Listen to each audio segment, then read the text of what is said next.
சிம்பிளாக ஈஸியாக veg hot dog எப்படி பண்ணுறதுன்னு பார்க்கலாம். ரொம்ப ஹெல்த்தியானது கூட. கோதுமை மாவில் பன் பண்ண போகிறோம்.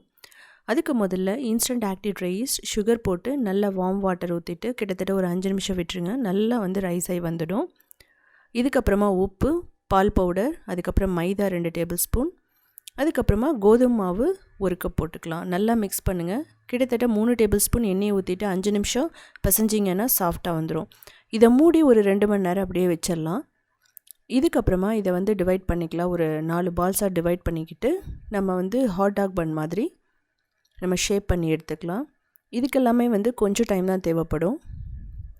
இதுக்கப்புறம் நம்ம இதை பேக்கிங் ட்ரேயில் வச்சுட்டு மேலே பால் தடவிட்டோம் அப்படின்னா நல்லா டாப் ப்ரௌனாக வந்துடும். 180 டிகிரியில் கிட்டத்தட்ட 40 மினிட்ஸ் பேக் பண்ணிங்கன்னா பர்ஃபெக்டாக ரெடி ஆகிடும்.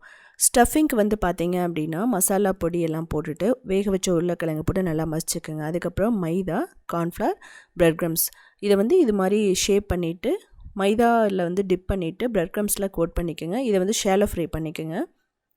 அதுக்கப்புறமா ப்ரெட்டில் நம்ம முதல்ல 2 ரெசிபி பண்ண போகிறோம். முதல்ல சீஸ், அதுக்கப்புறம் பீஸா சாஸ் வச்சு க்ரில் பண்ணுறது.